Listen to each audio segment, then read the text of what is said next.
Good morning, everybody. It is September 4th, 2025. I know I've been away for a while. I'm sorry. I've been battling some really bad sickness and my throat's been all messed up. It's been tough for me to talk.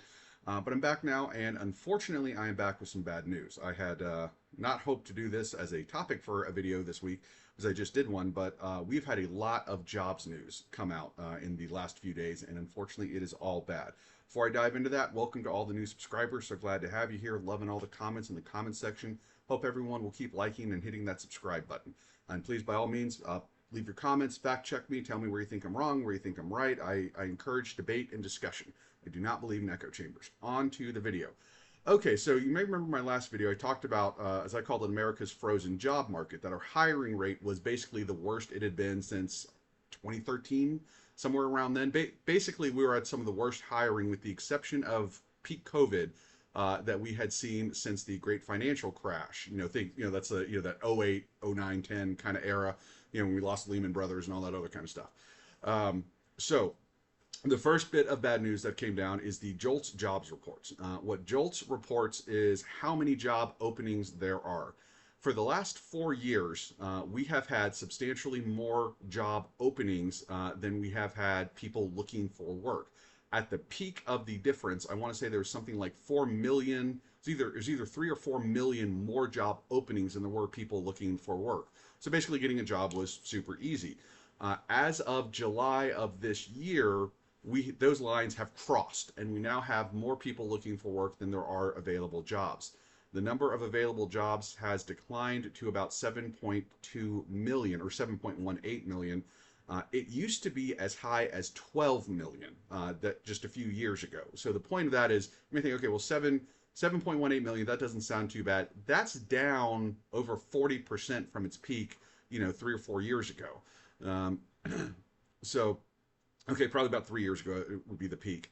How many people are looking for work? Right now, about 7.24 million. So there's roughly 60,000 more people looking for jobs than there are jobs available. Now, in and of itself, that's not a terrible number. It's not good at all. There's nothing good about the number, but it's not all that bad either. Except that over the last 4 years, again, we've generally had a lot more jobs available than we did job seekers. So we've gone from having 7 to 8 million people looking for a job, with 11 to 12 million jobs available, meaning we were plus 3 to 4 million on jobs, to being minus 60,000. This is a massive shift. What it also means is that for corporate America, the idea of reducing headcount by simply eliminating unfilled jobs. Basically, your company, you have 5,000 jobs, and you say, well, we're spending too much. We need to tighten our belt a little bit. Well, we currently have 96 positions open. Okay, great. Well, before we start laying off actual employees, why don't we go through those 96 open positions and see how many of them we can just not fill? Maybe you decide not to fill 50 of them. So there's your first 50 layoffs. You eliminated those positions, but you didn't actually have to fire anybody.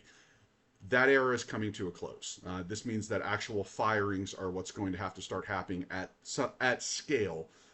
In other words, for companies to tighten up a little bit, which they are doing. Okay, so that's the first piece of data. And as you can tell, it completely sucks. Second piece of data, not directly related to jobs, but this is worth noting because lots of people work in commercial buildings. Commercial mortgage-backed securities, basically, well, just that. Think of loans on office buildings, so to speak. Their delinquency rate is well over 11% right now. That is higher than it was at the darkest days of the great financial crisis. The worst it got during the great financial crisis, the absolute peak, is around 10.8% or so. We're probably 11.6, 11.7% now. So basically, no one's coming back to the office, and more importantly, people who own office buildings are not able to get tenants. They're not able to get leases. The rate, to give you an idea, the delinquency rate back in, oh gosh, early 2023 was probably somewhere in the neighborhood of 2%. We're now tickling 12%. So in the last couple of years, we have gone up by a factor of around 6. Yes, I'm using standard rounding for these kind of numbers. But the point is, if you're thinking, well, is there a big hiring boom right around the corner? What we're seeing is that businesses are not leasing office space. In fact, they appear to be giving up office space fast, like really, really fast. There's been several anecdotes recently of businesses that sold for $300 million, or not businesses, a building that sold for $340 million in 2019, and now they just sold it for $15 million. 80%, 90%, things like that kind of loss. There've been several examples of that recently.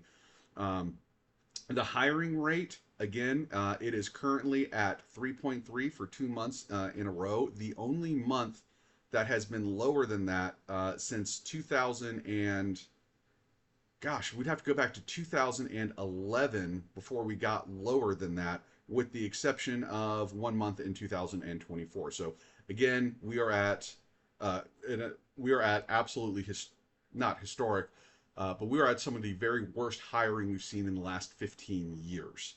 Okay, one other one, I'm sorry, just to throw a little more fuel on the fire. This is not jobs related directly, but it does show you the decline a little bit in employment. Credit card delinquencies right now running around a little over 12%. At the peak of the great financial crisis, they were running a little over 13%. This is the highest level we've had since 2010. So we have more Americans defaulting on credit cards than we've had at any time since, I'm sorry, 90 plus day delinquencies. More Americans with 90 plus day delinquencies on their credit cards than at any other time in the last 15 years. So that should give you another idea that employment is not doing particularly good. Another thing from JOLTS, construction quits. How many people are leaving construction jobs? The number of people quitting their construction jobs is at its, or I should say jobs being quit, is at its worst level since the great financial crash. We are at our worst level for construction. In other words, construction employment is contracting at its fastest rate in 15 years. That is a direct jobs indicator, and it is absolutely terrible. Okay, hold on. There's one more announcement, so I'm going through. Oh, here's U.S. companies announced only 1,494 new jobs in August. This is major company announcements. That's the lowest level since 2009. So we just had our worst month for new job announcements in 15 years. Layoffs jumped 39% to 85,979. So what we are seeing is layoffs are rising, hiring is decreasing. Guys, this is all bad. Now, does this mean we are in an absolute recession and everything is falling apart? Not yet.